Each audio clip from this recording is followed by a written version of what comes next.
Hi, Madam Asmahani. We are from Group 2, and our members are me, Nianur Ilya, Zain Ishaq, Amasha, Anusha, and also Sneha. So we'll be presenting about the final project that is Malaysian Economic Crisis Analysis, Impact of COVID-19 Pandemic on Household Income and Expenditure Pattern.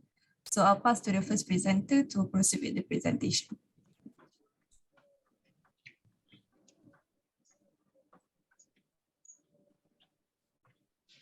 It's me, right? Hello, can you hear me? Yeah. Yes, we can. Okay, I'll be explaining about the background of economic crisis.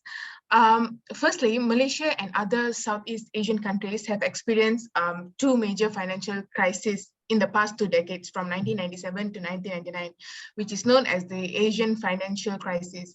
So the Asian financial crisis is a crisis caused by the collapse of currency exchange rate and hot money bubble. So it started in Thailand in July 1997 and moved towards the East and Southeast Asia countries.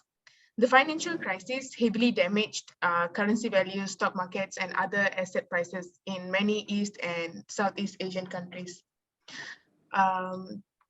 The Malaysian government has employed a variety of strategies over the last 2 years to combat this crisis and for the harmful impacts that has happened over the decades. So I'll move to the next presenter. So moving on to the next part, which is situation before the economic crisis. So before the economic crisis caused by the COVID-19 pandemic, Malaysia's economy has been growing at an average rate of 5.4 since 2010, and by 2024, it is expected to have made the transition from an upper middle income economy to higher income economy. So Malaysia's monthly average household income increased from 5,000 in 2012 to 5,900 in 2013, which is an increase of 18%. So in order to maintain the lower prices, the Malaysian government controls and subsidies the cost of many necessities. So through a series of fuel and sugar subsidies cut since 2010, the government of Malaysia has been gradually reforming the country's subsidy system in effort to balance the budget and also to boost the economy productivity. So Malaysia's economy was one of the most competitive in the world in 2015, which is placing in 5th place among the nations with a population of over 12 million. So Malaysia's strength in the ranking, including the getting rate, which is ranked as first, and also protecting investors as ranked as fourth, and also conducting the international trade as ranked as 6th place. So moving on to the next presenter.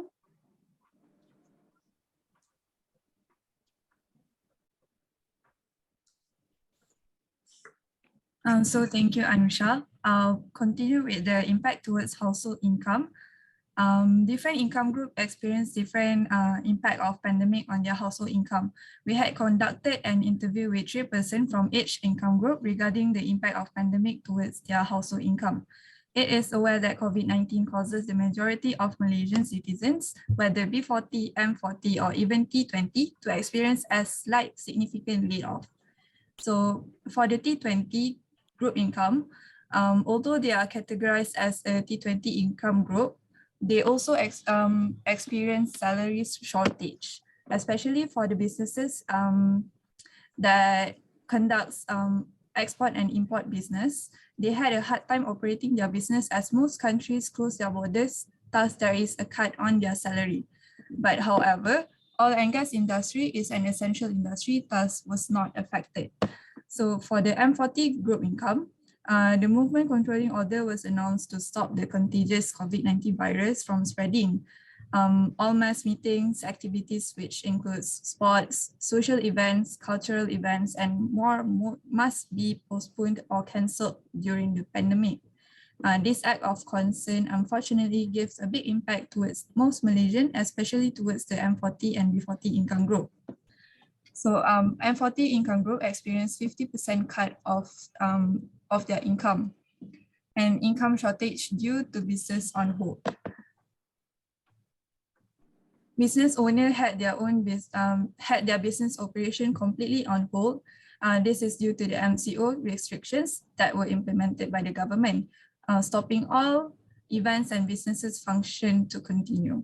So I'll pass to Zain to proceed with the B40.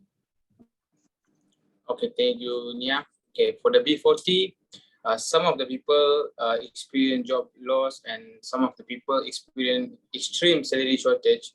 For example, some of the people has to work from home and their salary was cut to the half. They have to do everything to save their money because they cannot spend money on anything because of the shortage of the salary. Okay, next.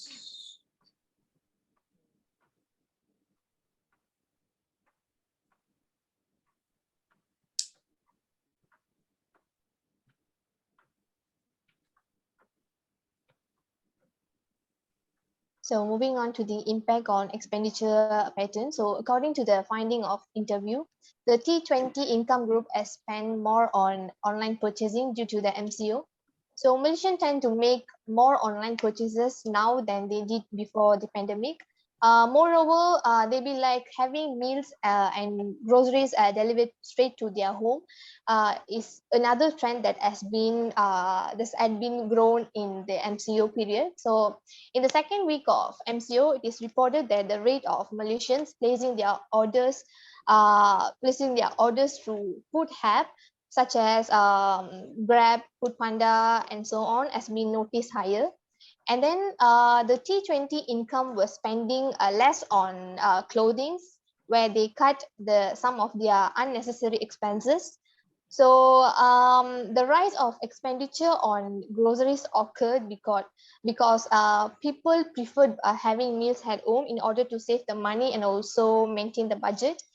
Moreover, the T20 income group were able to improvise their expenditure throughout the PKP period by not spending much on leisure activities, since the public has restricted from visiting any tourist destination under the movement control.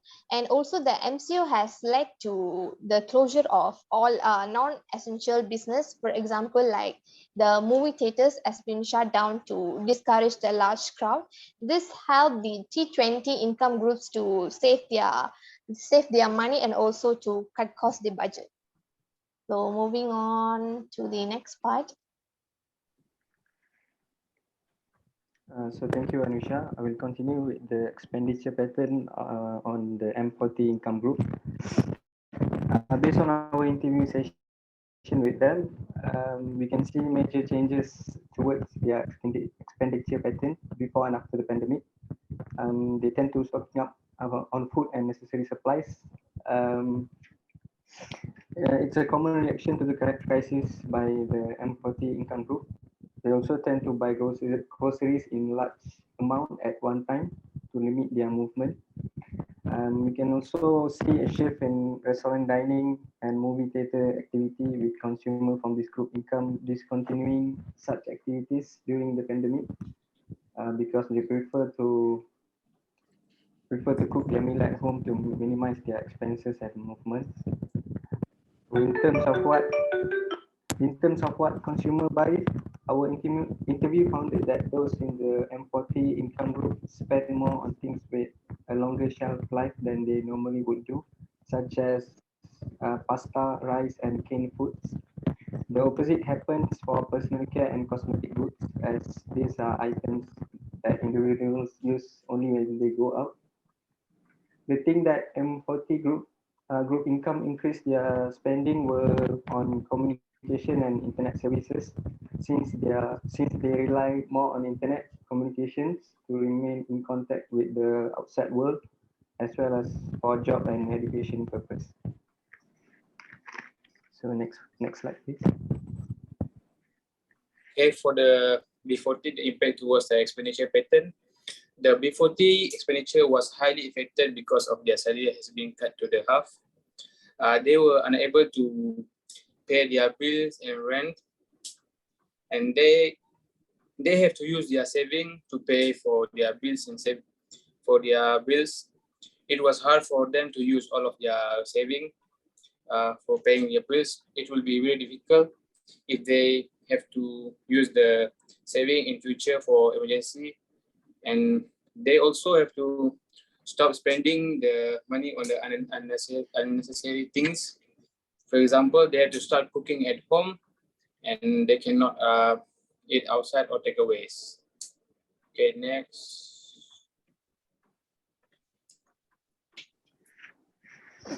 So thank you, Zain. I will continue with the government implementations during the pandemic. Malaysia's government launched RM 150 billion aid package to assist households and companies. Direct financial assistance will be provided to both the B40 and M40 households through the special COVID aid program.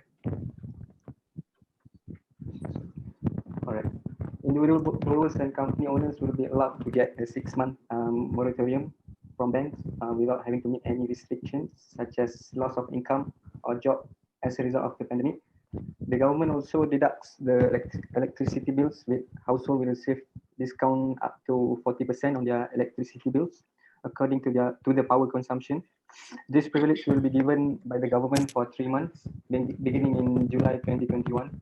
Not only that, the government has also deduct the power bills for tour, travel companies, hotel operators, retail malls, and theme parks with a 10% reduction on their power cost. There are also special programs launched by the government to assist those who have lost their employment. They might benefit from an additional RM 500 million ringgit from the EPF, which is the Employees Provident Fund. Over 1 million Malaysians are projected to benefit from this help.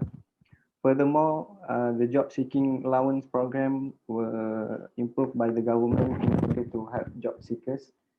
Applicants for this program must submit their details through the My Future Jobs website and can receive up to RM 300 ringgit.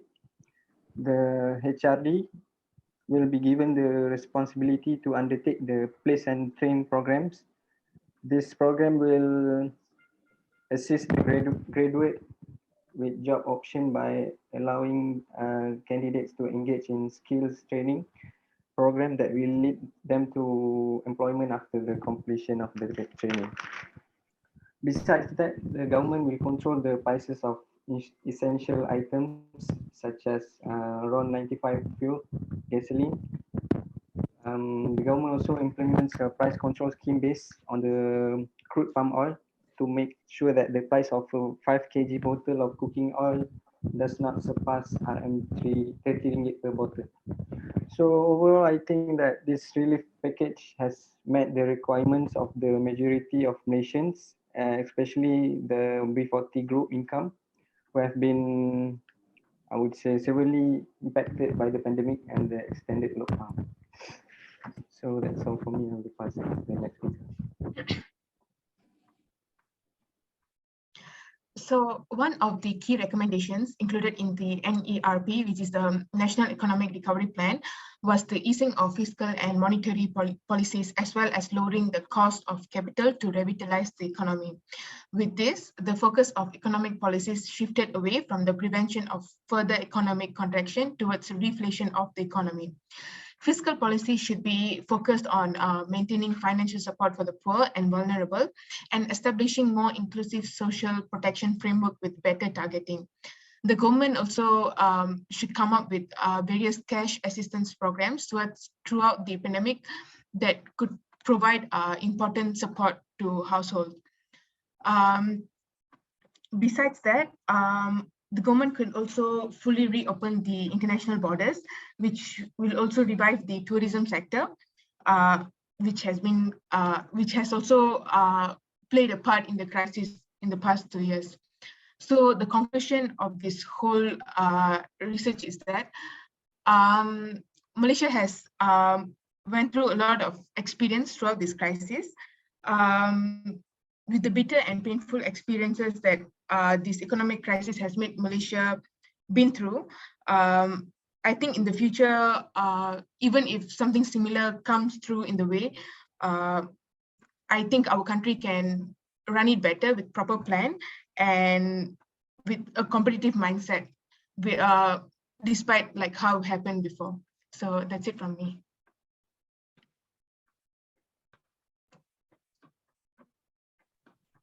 So that's all from group 2. Thank you.